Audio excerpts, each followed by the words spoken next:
Good morning, si Rhea po o Buhay-Buhay sa Amerika. I'm just testing if there will be someone I can talk to. If not, I would read some things that inspires me today. It talks about the providential history of salvation from the viewpoint of the principle. It's taken from this book, A Model for the Ideal Family and World Peace, which is very much needed at this time in history for us to understand how we can achieve this very important topic. So, if you want to come and join me in reading this, and it says, Distinguished ladies, distinguished guests, ladies and gentlemen, today I sincerely thank God that you and I can meet as we face this era of great historic change. Religion and the purpose of the providence of salvation. God is the absolute one, the unique, unchanging, and eternal one. His will is the same. If, can you hear me? Mukhang wala akong, wala akong, uh, my mic just, volume just got started. God is the absolute one, the unique, unchanging, and eternal one. His will is the same. If the human beings, Adam and Eve, had become one body under the love of God, everything would have been complete and ideal. God's origin, purpose, and the process of creation are absolute, as well as cause, effect, and direction. The human ancestors, Adam and Eve,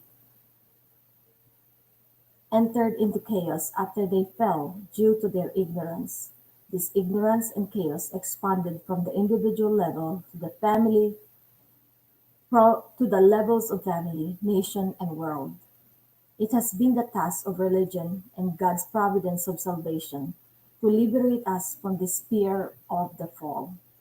In the last days, the Messiah comes and teaches clearly the absolute, unique, and unchanging and eternal cause, direction, and effect from God's viewpoint. He will cleanse the world of ignorance and chaos and return it to the original bosom of God. This is the completion of the will of God. If this does not happen, then in the last days, all religions, system of thoughts, ism, and nations will pass away. Oh, that's heavy.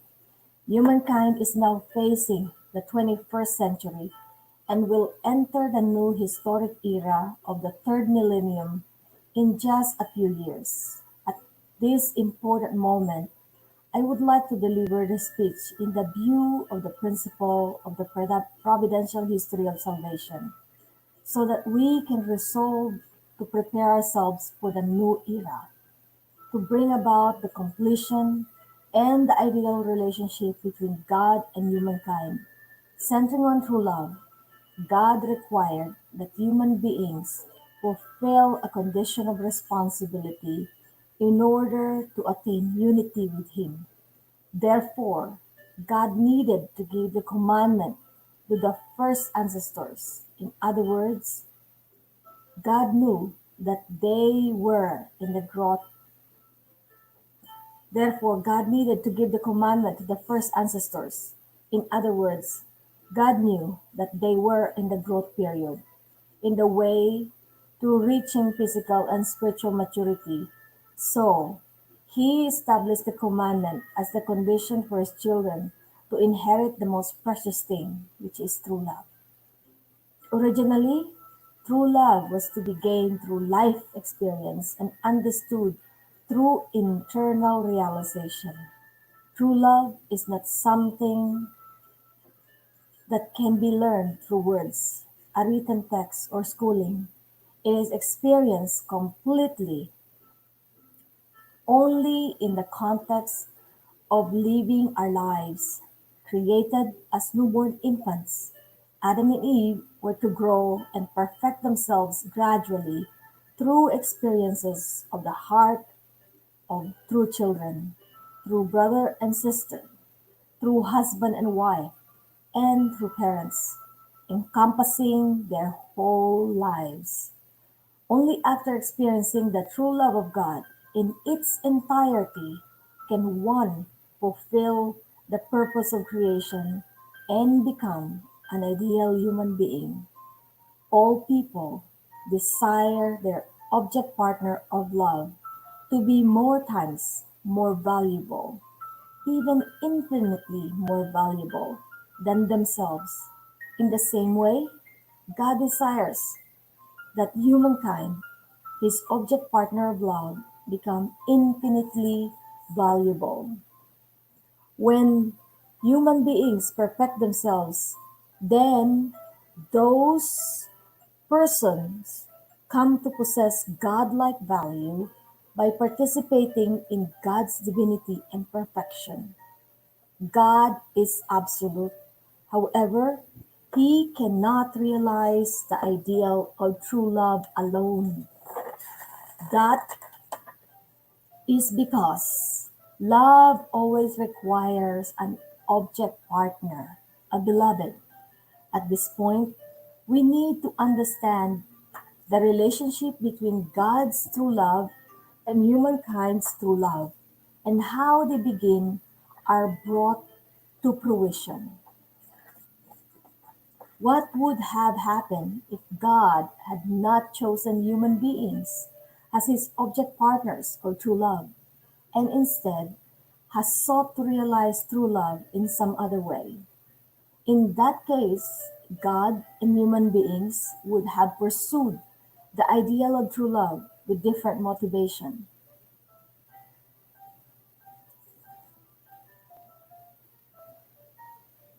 Ayos.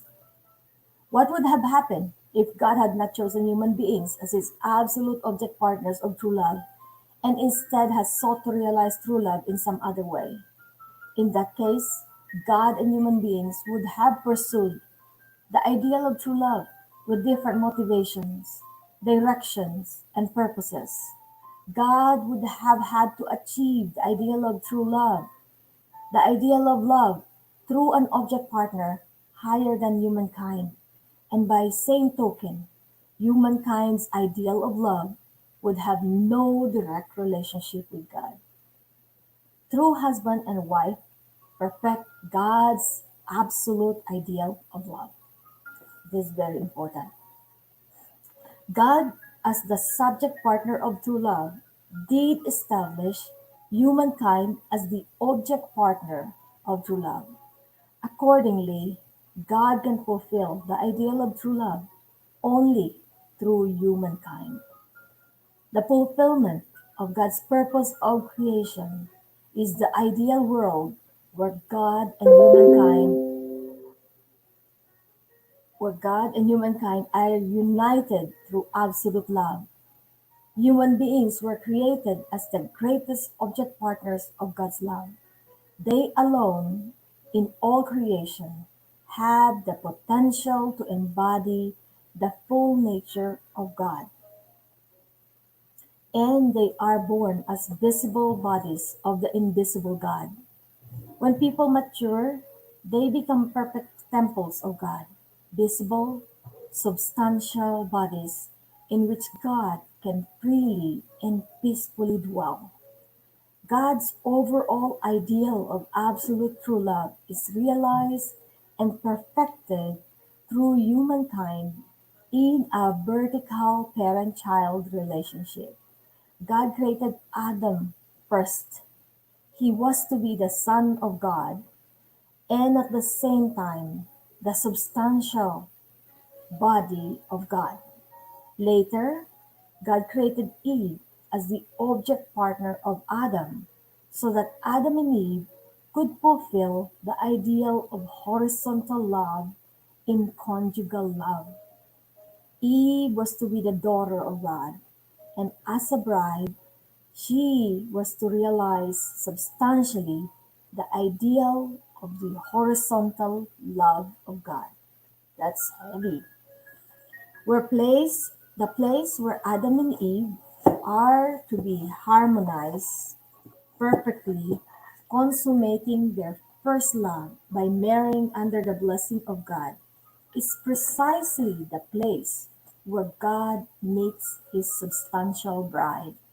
I think this is very important for people to hear. So I am going to try to see if I can share this to my other friends who are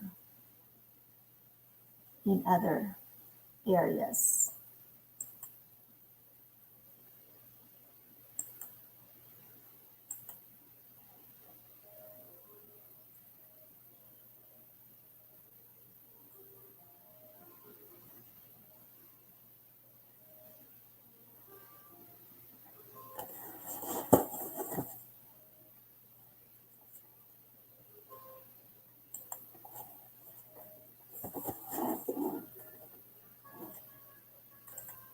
Thank you.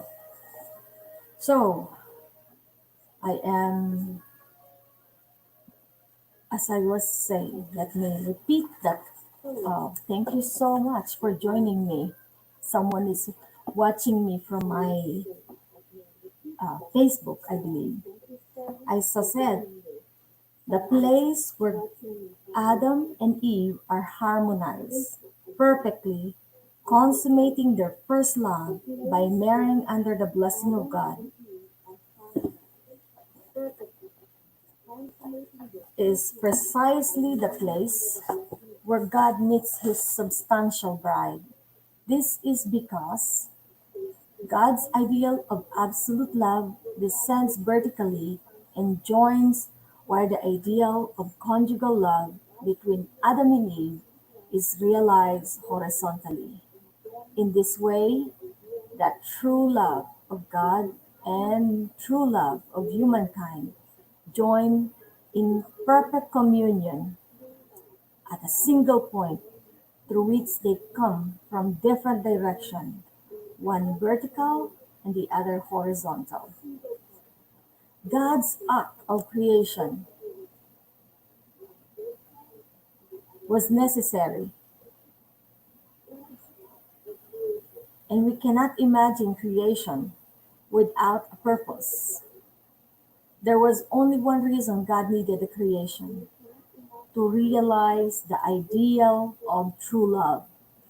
God developed life in pairs, from the simplest to the lowest level up to the human level, subject and object, and positive and negative, to form reciprocal relationships under the ideal of love. The creation's ideal of love and God's ideal of ultimate love are not separate or different. The principle of creation is at work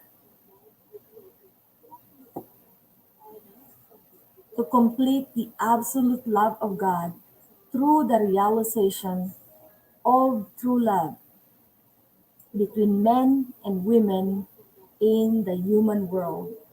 This is the reason why, in the beginning, God created man and God created one man and one woman,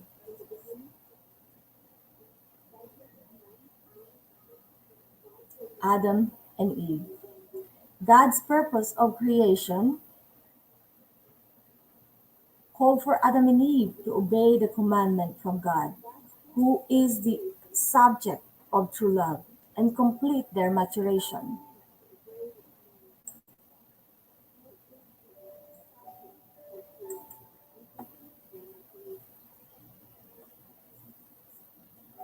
Thank you so much for that 1 million that is watching me at this time.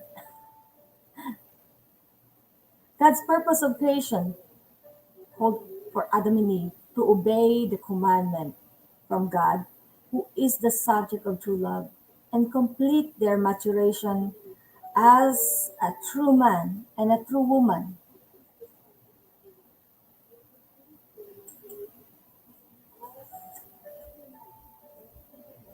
Beyond that, they were to become a true couple, united in true love of God, and then by having sons and daughters, through true love, they would have become true parents and live in happiness. Had Adam and Eve matured in true love, they would have fulfilled God's desire to dwell on earth in the substantial body. And when they perfected themselves as a true couple, the ideal of God's love would have been fulfilled.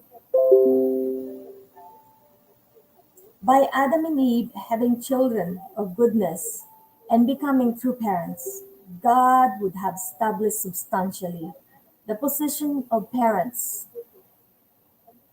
eternally and achieve his ideal.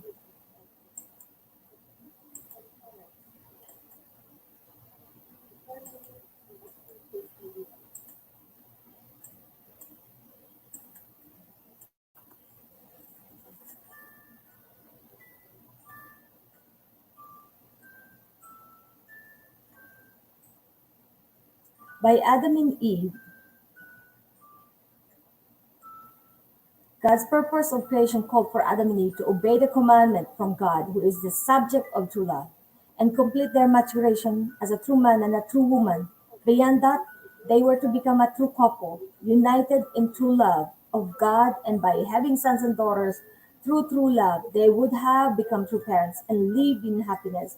Had Adam and Eve matured in true love, they would have fulfilled God's desire to dwell on earth in a substantial body, and when they perfected themselves as a true couple, the ideal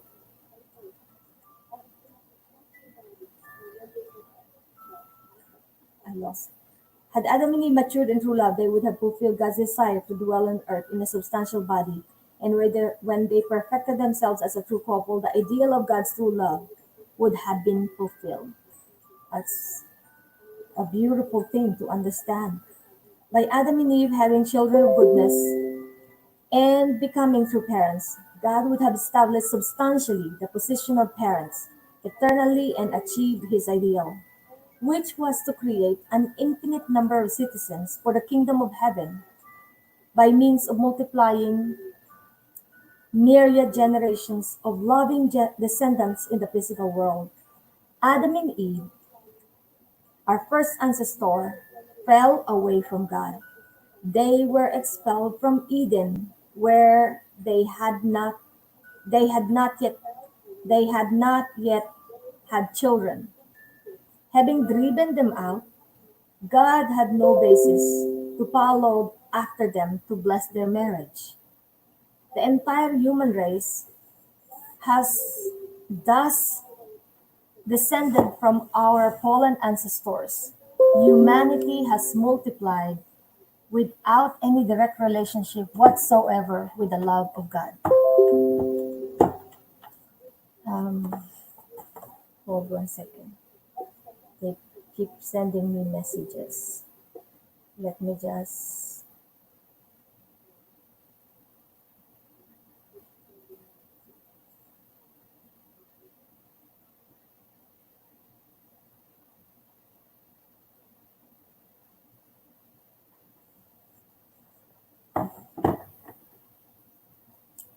Human perfection includes the responsibility to love. This is a new realization.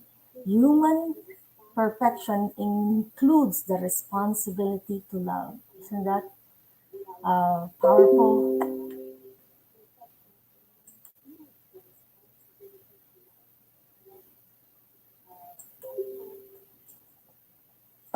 Ladies and gentlemen, could the fall have been the result of eating the fruit of a tree?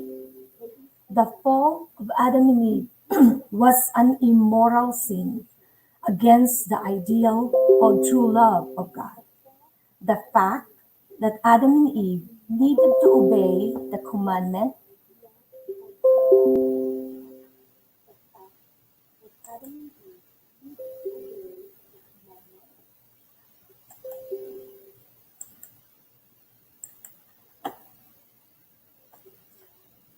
the fact that Adam and Eve needed to obey the commandments shows that they fell in a stage of immaturity. That is to say, during their period of growth, the archangel, symbolized by a serpent, tempted Eve to eat of the fruit of the tree of the knowledge of good and evil, and she fell spiritually. She later tempted Adam, who was also too immature to eat of the fruit, and then fell physically. The only possible sin that could have been fatal in the Garden of Eden, where Adam and Eve were in communication with God and living in joy, was the sin of illicit love.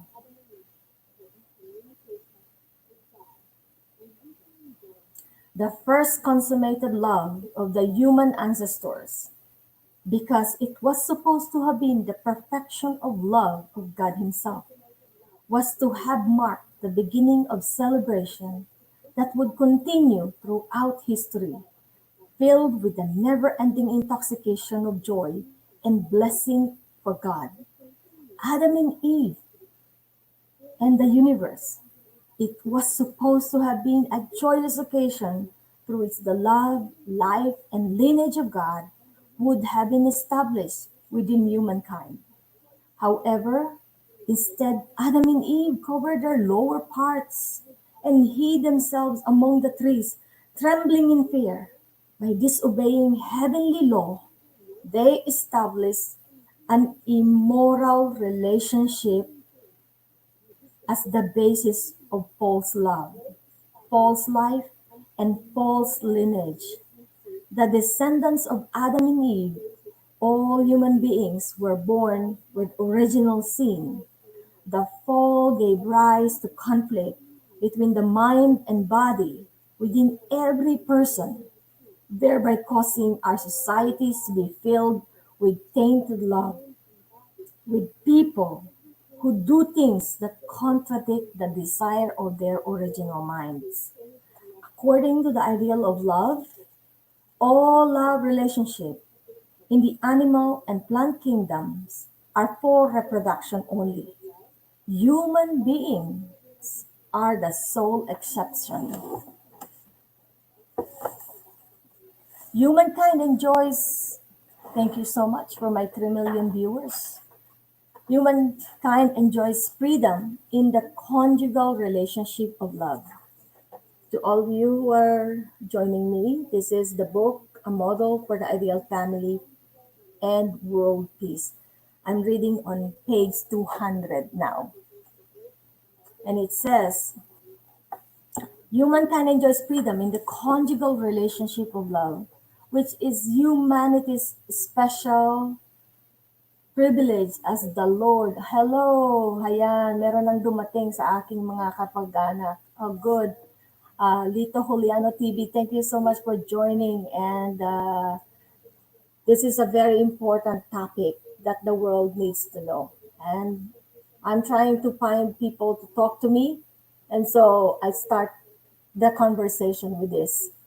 So I will just finish one sentence. And if Lito Juliano wants to come join me and let's talk about this very important topic in history. Or any one of you who are watching, 3 million of you, we can think of this responsibility. It says, humankind enjoys freedom in their conjugal relationship of love, which is humanity's special privilege as the Lord of all creation.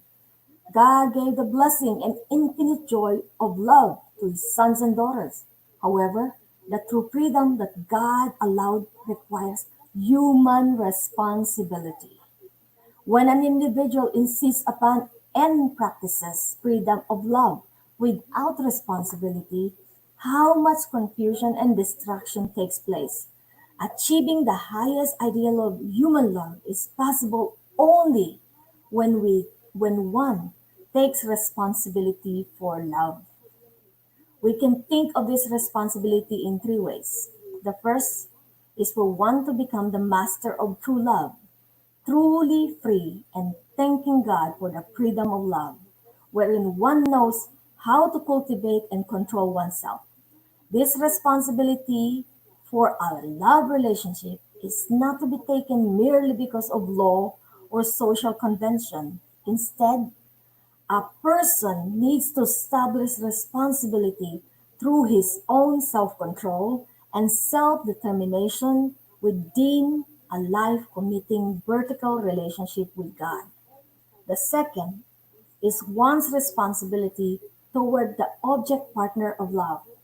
By nature, people do not want their spouse love to be shared with others. That's true. You can't share your husband's love with anyone, nor your love with anybody else, except your spouse. By nature, people do not want their spouse's love to be shared with others.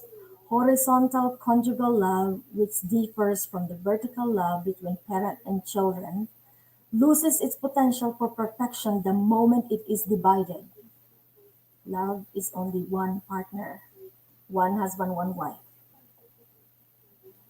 This is because the principle of creation requires husband and wife to become one in absolute love. Each spouse has the responsibility given by love to live absolutely for the sake of each other. And the third responsibility is, yes, portion of responsibility is the most mentioned in every speech of true father and true mother. And I think that is what God wants us all to understand. We have a portion of responsibility to fulfill. Without fulfilling our portion of responsibility to God and to humanity, the world will be in chaos. It's our portion of responsibility that is so key ingredients how the world can change. So the third responsibility of love is toward children. The love of parents is the basis for children's pride and happiness. Children want to be born through the total and harmonious unity of their parents in true love. They want to be raised in that kind of love. The most precious responsibility of parents is not only to rear their children externally, it is also to offer them life elements of true love that can bring their spirituality to complete fruition. This is why the family is so valuable.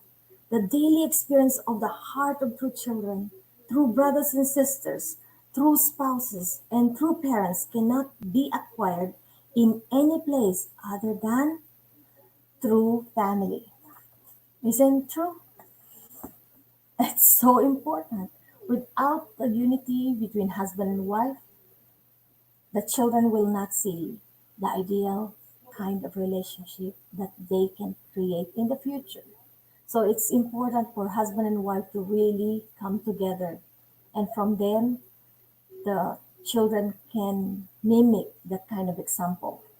The Messiah is a true person who brings the seed of new life. That is a new way of thinking. If Adam and Eve had become a couple of true love, centered upon God, God would have dwelled in them as his substantial body. Adam and Eve thus would have become true parents who substantially embody God, and thereby would have become the origin of the love of goodness, a life of goodness, and a lineage of goodness. But due to the fall, however, Adam and Eve became the substantial body of Satan and ended up becoming the original fallen people, fallen parents, and fallen ancestors. Their union became the root of fallen love, fallen life, and fallen lineage. Because human beings originated from this root, humankind has descended from the adulterous Satan, who is the enemy of God, and inherited this lineage of fallen parents. That is how our history became so sad. Ladies and gentlemen, how great God's pain must have been when, due to the fall of humankind, our human ancestors destroyed this ideal of true love. People would have been the sons and daughters of God, yet they do not know God as their original parent. Yet, even though his sons and daughters serve Satan, God has worked for the providence of salvation because he is an absolute being. The idea of creation is also absolute. He has carried out the providence of salvation even amidst great sadness.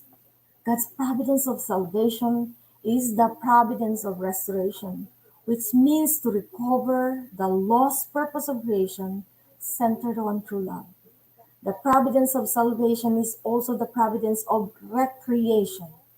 Based on this understanding, the root of the providence of salvation is the recreation of the seed of the original child, the person who will fulfill the ideal of creation, that which God abhors, the life and lineage that began with the false love of the adulterer Satan must be cleansed. The essence of the providence is the task of setting up the birth of the true parent, the Savior united with the true love, true love, life, and lineage of God. Since the ancestors of humankind failed to fulfill their responsibility, inherited the immoral lineage of Satan, and came under the domination of Satan, God could not directly intervene and return human beings to their original position. Furthermore, God can neither unconditionally accept humankind who choose to go to the side of evil, archangel, nor punish them. Rather, God uses the strategy of placing a central figure on the side of God. God uses the strategy of placing the central figure on the side of good archangel. Then, by being struck first, that figure fulfills an indemnity condition to recover what was lost. Satan strike, and as a result, must take the losing position. Satan strikes first, and as a result, must take the losing position. The First World War, Second World War, and Third World War, the Cold War, are good example of this. That is, the side that struck first lost. So, if my um, viewers wanted to talk to me, and if you are listening, you are free to um, come up and join me in this conversation. From the overall perspective of true love,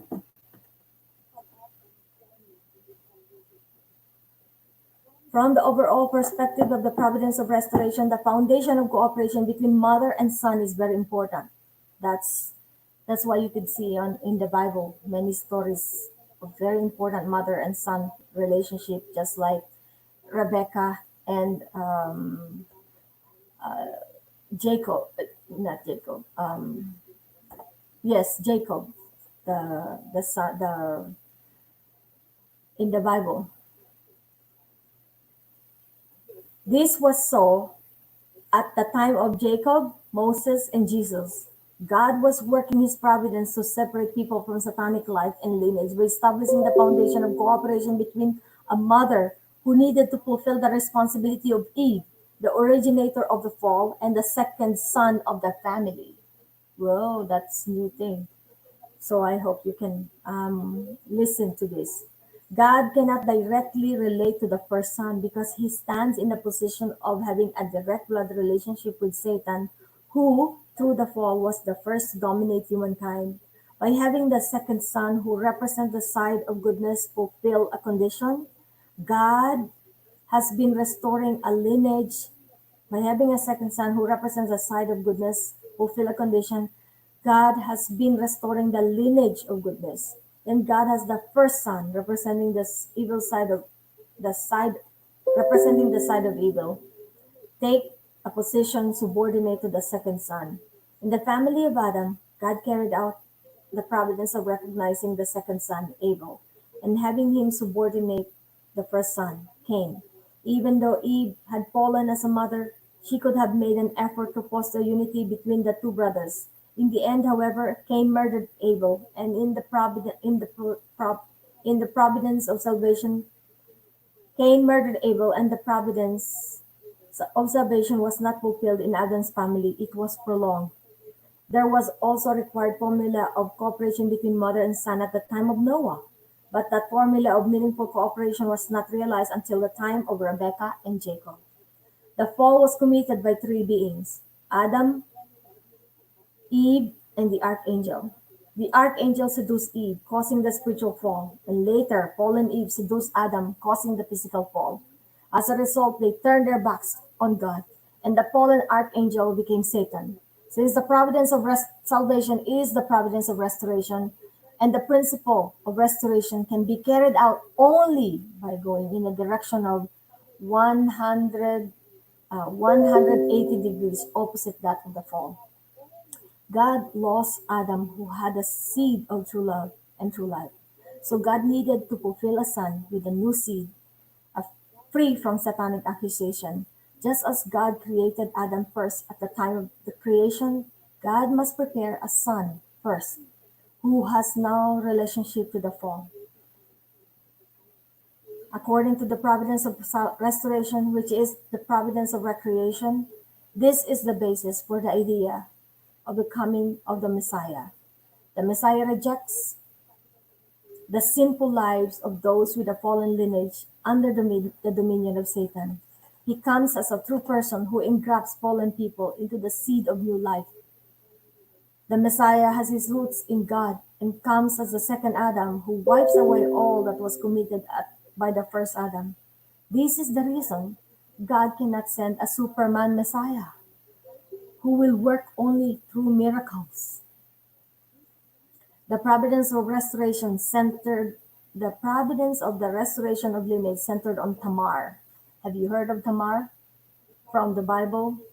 It's very um, it's mentioned, but we never thought of Tamar as an important figure in the Bible. In here, let's see.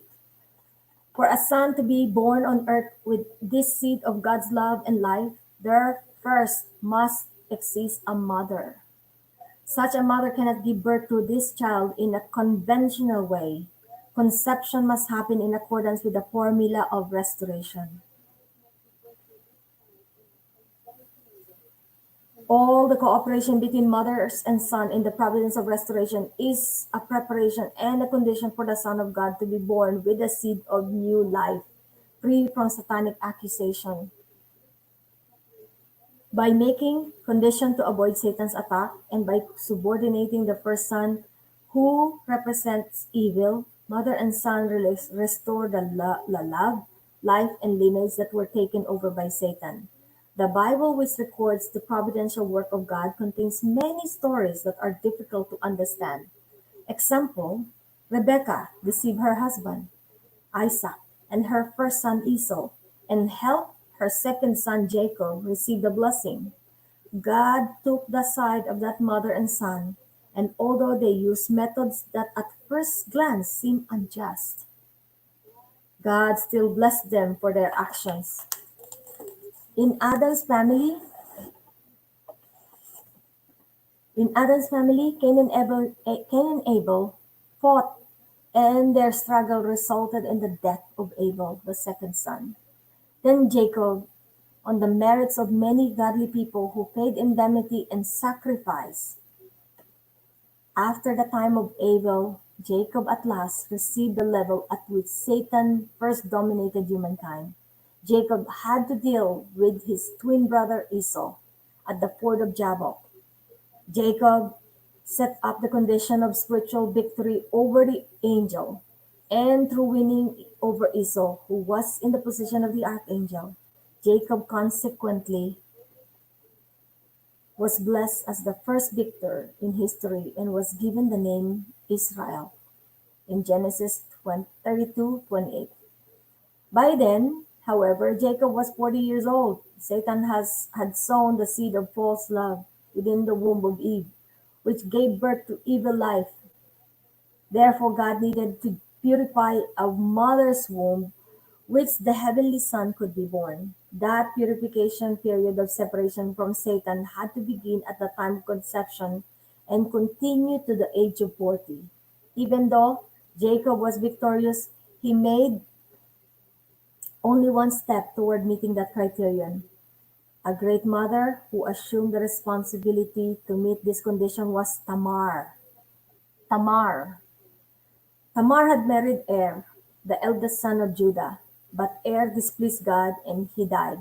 According to the custom of that time, Judah gave Tamar to his second son, Onan, that they might bear a child for Er. Onan, knowing that Tamar's child would not be his own, spilled his semen on the ground. This was the sin in the eyes of God for which Onan died.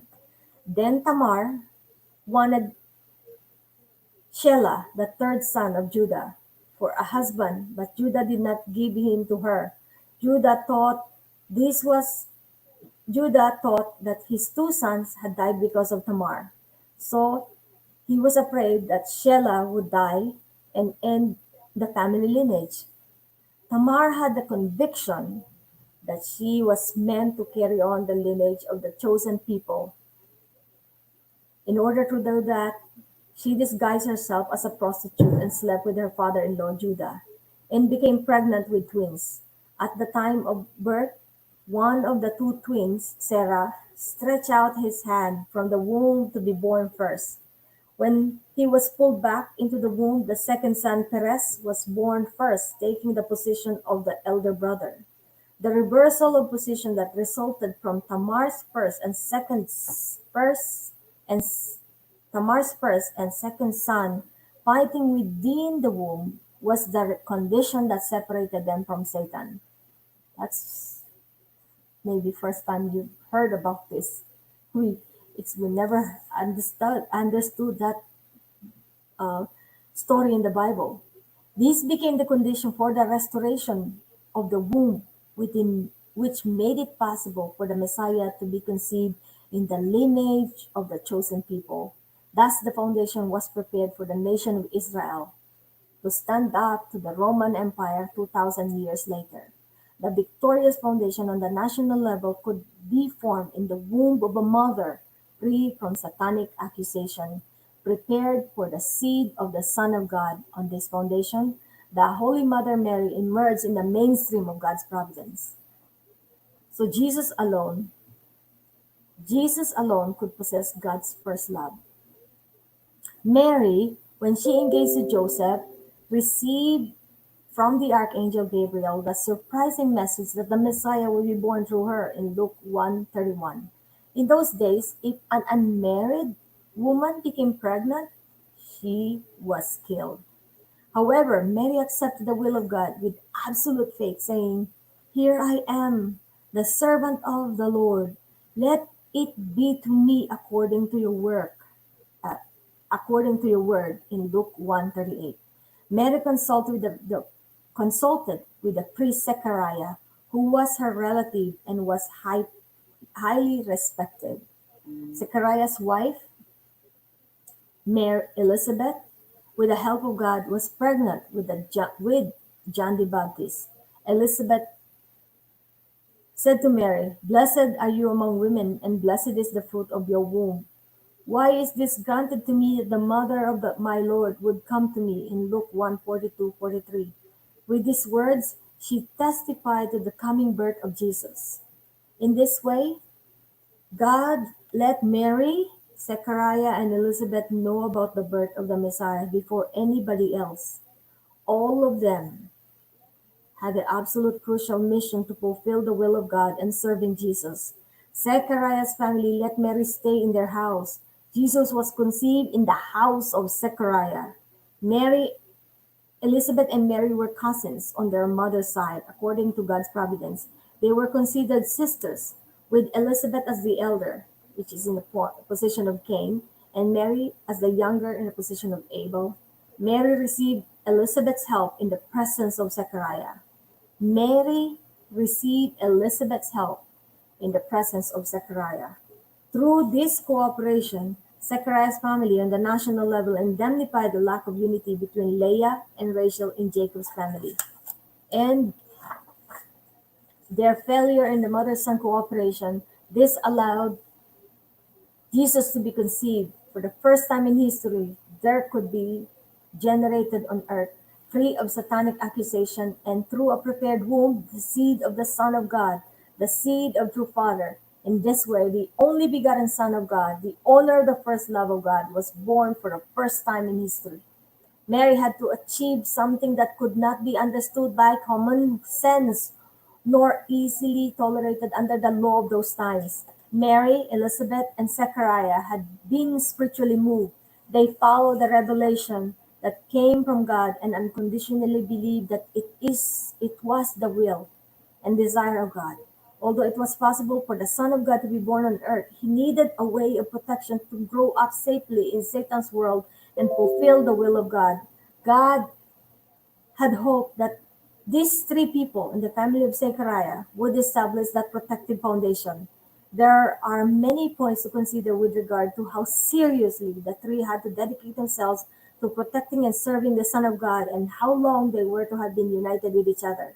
In the Bible, it is recorded, and Mary remained with Elizabeth, with her, about 3 months, and then returned to her home in Luke 1:58. After that, there is no biblical record of any further communication between Mary and Elizabeth and Zechariah. From the time Mary left her home, after that, there is no biblical record of any further communication between Mary and Elizabeth and Zechariah. From the time Mary left Zechariah's house, difficulties began for Mary and Jesus.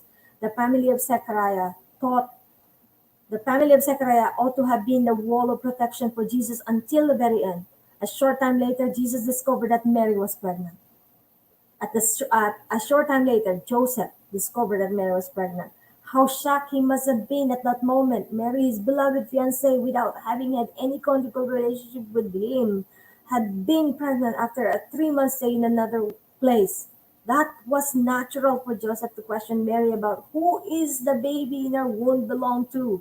What would have happened if at that time Mary had explained everything candidly? If she had exposed everything, it could have been the end of a clan. So Mary simply responded it was that she was pregnant by the Holy Spirit. Mary's pregnancy began to show and the people of the surrounding area became aware of it. What would happen if Joseph had declared that he did not know anything about it? However, Joseph was a righteous man. He believed in the revelation of God and defended Mary, saying the pregnancy was his responsibility. Mary may have been ridiculed by becoming pregnant during her engagement, yet she avoided being stoned to death. Joseph, who loved Mary, protected her in this way in the beginning. However, there was a great deal of anguish deep in his heart. Once Jesus was born, Joseph's suspicion about the father of Jesus only increased and his heart ached. As Jesus grew older, the two became more and more distant in heart, and because of this, family problems frequently arose. Jesus was viewed as an illegitimate son, and lacking the protection of Zechariah's family and the love of Joseph, he grew up with an indescribable loneliness in his heart. That is a revelation. Jesus' solitary 3-year course. Jesus was aware of his path as the Messiah, and he lamented in his heart his lonely circumstances and the serious obstacle they presented to fulfilling the will of God. The Messiah is the true parent. To fulfill that mission, however, he needed to receive his substantial bride. This is a revelation. Jesus had to reverse at the very root the false law by which the archangel had caused the fall of Eve, who was originally growing up as the sister of Adam. Consequently, Jesus, in the place of Adam, had the Son of God, who ought to have received as his bride the younger sister of someone in an angelic art, art in an art, archangelic position. That bride would have been none other than Zechariah's daughter, the younger sister of John the Baptist. To fulfill this in a world where Satan plays the role of owner and Lord, Jesus needed a foundation of protection formed by absolute faith. Tragically, the entire foundation ended up collapsing around him. This could not have happened if Zechariah and Elizabeth would had received the revelation and spiritual support from God, had maintained an absolute faith. If they had fulfilled their responsibility, Mary would have been in contact with them continually, even after her 3 months stay at their house. God chose Zechariah's family as the forefront representative of the entire world, so that even after birth of Jesus, they would protect, serve, and witness to him as the Messiah. They not only would have served Jesus as the Son of God and Messiah with utter devotion, they would have learned the will of God through Jesus and have followed him absolutely. Also, John the Baptist was to John the Baptist was born to serve Jesus and ought to have fulfilled his responsibility to guide everyone whom he had led to repentance to believe in Jesus and receive salvation. Unfortunately, although at first Zechariah, Mary, and John the Baptist testified to Jesus as the Son of God, there was no evidence that they served him as such. The respected priest Zechariah was simply a spectator. John the Baptist stood separate from Jesus. These circumstances blocked the people from following Jesus and made his path very difficult. Once this family lost faith in Jesus, looking at him through human eyes, there is no room for them to help him receive his bride. We also need to consider the influence that Joseph and Mary's relationship had on Jesus. Mary had to restore the position of Eve and Tamar through indemnity, so she was supposed to have remained as only the fiancée of Joseph. Providentially, they could not be husband and wife. It was God's desire that they not have sexual relations either before or after Jesus' birth. Joseph still loved Mary after Jesus' birth. However, Mary ought to have separated from Joseph and raised Jesus as the Son of God. Mary ought to have separated from Joseph and raised Jesus as the Son of God. The real circumstances did not make this easy to do. Even though Mary's original mind told her that she was not to do so, she had sexual relations with Joseph and they had children, which was a repetition of Eve's mistake.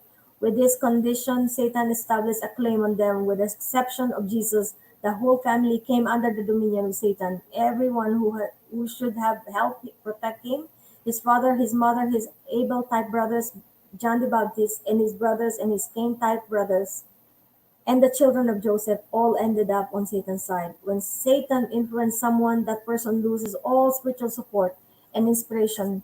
Trust in God as well as any sense of gratitude to him is lost. One begins to see everything through human eyes. Mary did not help Jesus with the wedding he desired. She even opposed it. It was the direct reason that Jesus could not receive his bride and could not become the true parent. Ultimately, this compelled him to go the way of the cross. Jesus' words to Mary during the wedding at Cana, "Woman, that what concern is that to you and me," in John 2:4, reveal a reproachful heart to a mother who helped in the wedding of others while neglecting to help Jesus receive his own bride. The most important requirement of the providence. With this perspective, we can now understand why Jesus asked, "Who is my mother and who are my brothers?" in Matthew 12:48. Faced with the opposition of Mary, Zechariah, Elizabeth, and finally John the Baptist, Jesus gave up hoping to gain their protection as he sought to fulfill his mission. Therefore, Jesus left his home in search of a new spiritual foundation to restart the providence of salvation. Now, without a family and household, Jesus lamented, "Foxes have holes, and birds of the air have nests, but the Son of God has nowhere to lay his head," in Matthew 8:20. Having lost this family level foundation, Jesus sought to replace it. This was his 3-year course. The history of the providence of salvation from the viewpoint of the principle. In the end, as the people disbelieved, and in the end, as people disbelieved and disciples lost faith, Jesus endured Satan's attack, and as his foundation crumbled, he went the way of the cross. Originally, Jesus came to earth as a Messiah to be a blessing to his disciples and all humankind. He was to build the sinless kingdom of heaven. Because of the lack of faith in him, Jesus could not receive his bride. They could not become the true parents. He he could not complete the mission. This is why he promised to return.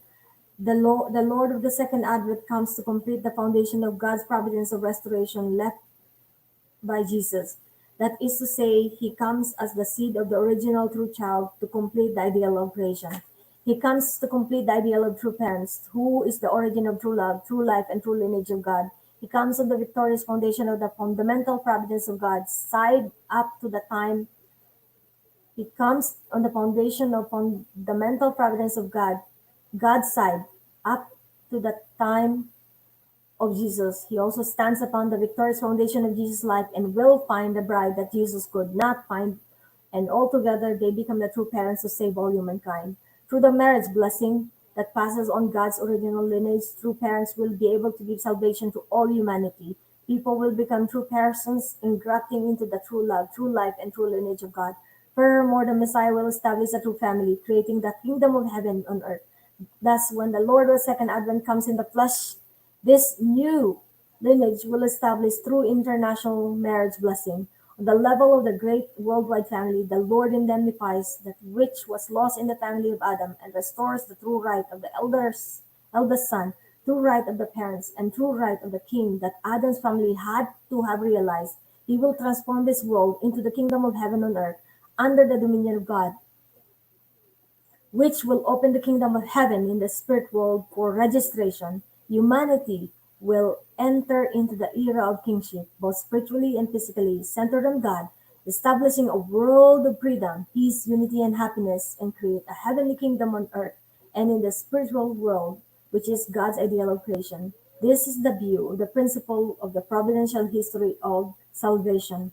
I hope that in the future, all of you can also receive this joyous new marriage blessing. Thank you very much. Wow. This is from the model for the ideal family and world peace. Given, this is a speech given by Dr. Hak Jahan Moon on,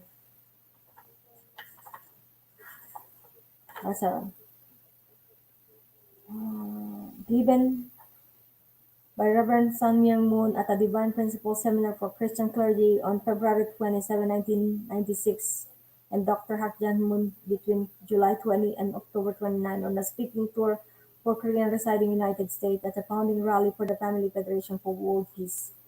And it's from page 194 to page 212.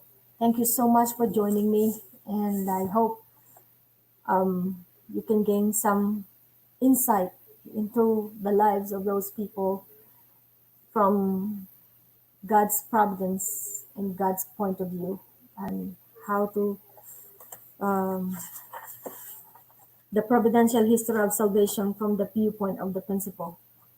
Thank you so much for joining, and may God bless you and your family and your country, and hope that all of us will have a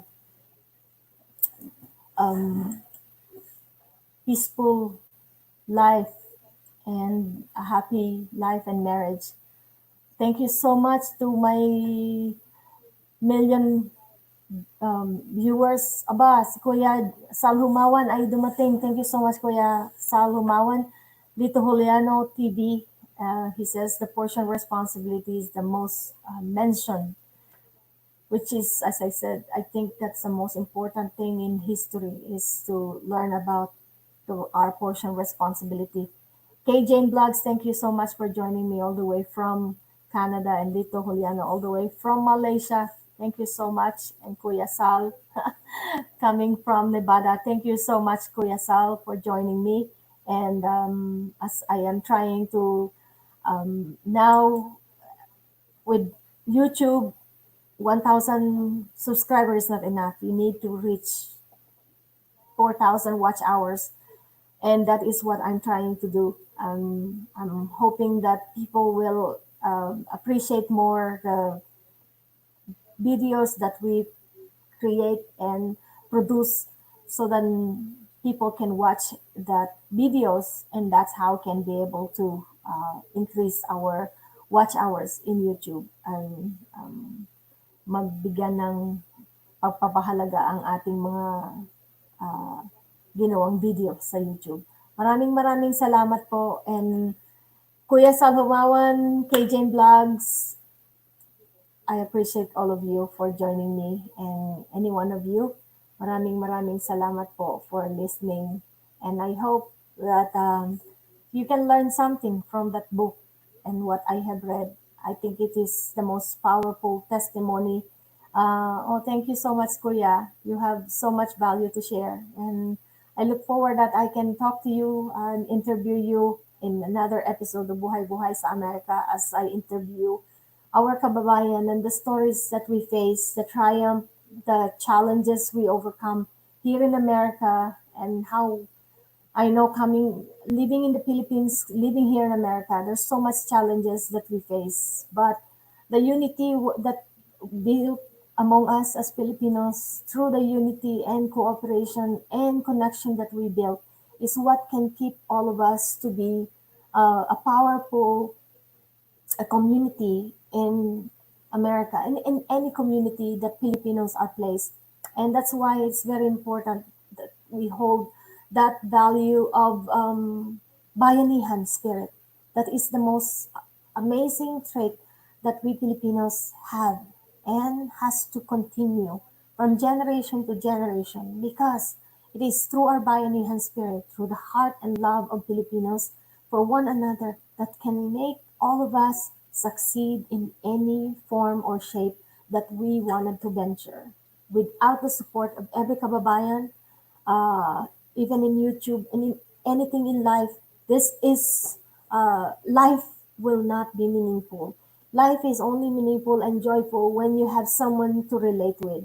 That's why I decided to read the book, because I did not find anyone earlier to talk to me. So I decided to read this book, and I think the message from uh, a model for the ideal family and world peace is so much needed at this time in history. We need to see anything and everything in God's point of view, so then we can solve the world problem, because God is searching for people who can listen and who can understand his heart at this time and age. What we are going through at this time in America and the world is so scary, but we know that if we look up to God and think of what God wants us to do, what God wants us to understand at this time in history,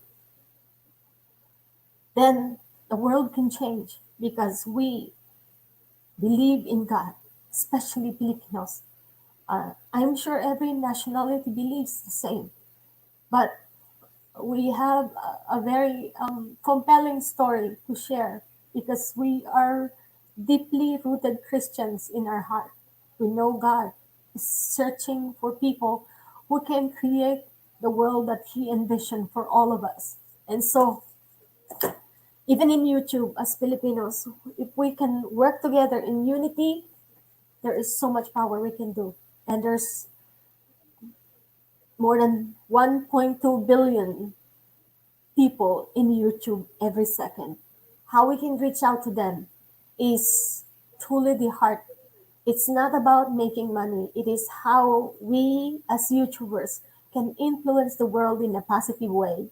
And if we think of how each and every one of us can be a positive influence and a channel of God that God can use in the media today, that is where the power of God can start. I think the media, this pandemic has caused all medias to be possible to everyone. Even ABS-CBN has closed and is now using the internet as their way to broadcast. Each of us is going to be God's channel. How we would make use of our life and our uh, ability to convey the message. God needs all of us. Yes, He is the true peacemaker. Totoo yan. And Kuya Sal Humawan says, unity gives strength and hope, and He is the true peacemaker. And as you said, what would Jesus do? Jesus is wanting us to do the unity between all of us and how we can work together. And that's how God's kingdom of heaven and earth can be realized only if we work together in unity, in love, in hope, in peace, and forgive one another. How much difficult it would be. But if we work together in harmony with God, there is hope and there is progress. Maraming salamat po for joining me, and thank you so much. Sana po ay subaybayan ninyo, tulungan ang buhay-buhay sa Amerika at tagpilikin ang sariling atin nang tayong lahat ay umunlad at lumigaya. Magsama-sama tayo bilang isang sambayan isang kababayan, isang angkan, isang lahi. Because we are all God's children. In the eyes of God, we are just one. No matter what color, nationality, and differences of religion, of faith, and culture, we are one. Maraming salamat po for joining, and I'm so happy just to have this 1 hour with you. And see you tonight at I have another couple that I am going to interview, Reverend John and Marina Acevedo, all the way from Chicago.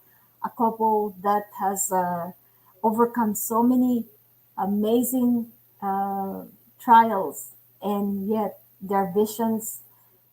When you have a vision, when you have a dream, and it's centered on God, it can happen. So watch out tonight at 5 o'clock Arizona time, which is 7 o'clock in Chicago.